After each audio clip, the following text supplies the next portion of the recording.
The only people who don't want to disclose the truth are people with something to hide. Come to grips with is that we are in the midst of a coup taking place. Now, I know what's going to happen. And the people on the other side of the glass going, will you dial that coup talk back? That's all the headlines are going to be. I don't care. In fact, it's almost on a par with I hope he fails. How does that sound now, by the way? I hope he fails.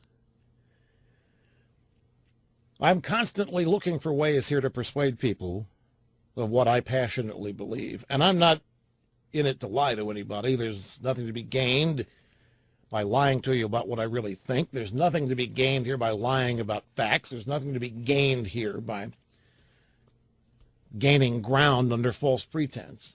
So if the Constitution exists as it is, country was founded as it was, and an administration comes along and doesn't like that and is doing everything it can to overturn that Constitution without a convention, doing everything it can to change the direction of this country. And what's the word? Transform it?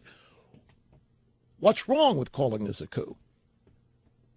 Mr. Limbaugh, a coup is when rebels join forces with the military and start launching military attacks and shooting people. No, not always.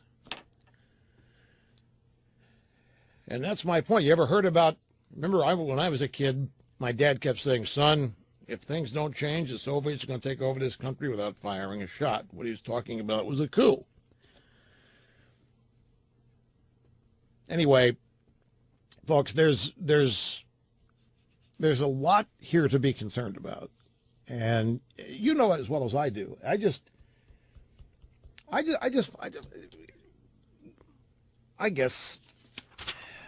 get a little perplexed when people that I think see the world as I do and are, in my opinion, on my side, want to come along for reasons I can't fathom to excuse things that need not be excused. Now, Obama went out there today. He's in Palm Springs, and he addressed this NSA story, and he defended the spy programs as legitimate because Congress has been consistently informed about them.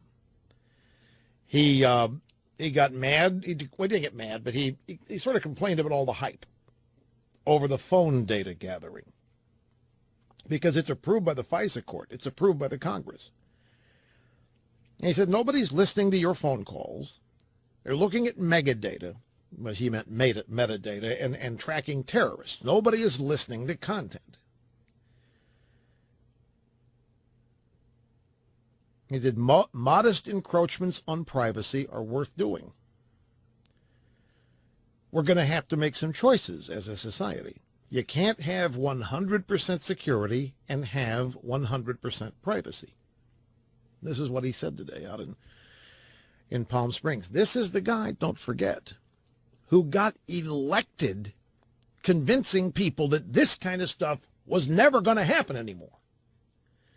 This is the guy who got elected mischaracterizing the kind of intelligence gathering that was ongoing with the Bush administration.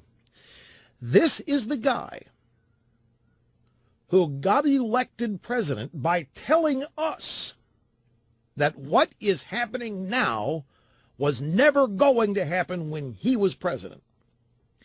This is a guy who got elected telling us in 2007, 2008 that what's going on now was going on then. Bush was doing this. Identical stuff. That's what they're trying to tell even now. He got elected warning us that what's happening now was happening in 2007, 2008 and promising us this was not going to happen. And everything that was happening in 2007 has only grown. There's only more of it. It's more sweeping than it's ever been. The only people who don't want to disclose the truth are people with something to hide.